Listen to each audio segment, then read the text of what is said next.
Servus, ich zeige euch heute, wie man den Ziegler Kombi Expert einstellt. Die Maschine wird in der Tiefe reguliert über die Tasträder. Die werden hier über die Spindeln eingestellt.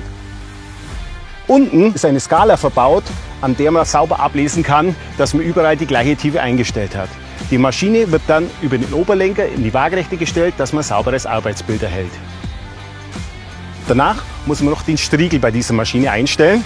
Dies wird hier an der Lochbildkonsole eingestellt. Dabei ist zu beachten, dass überall die gleichen Löcher verwendet werden.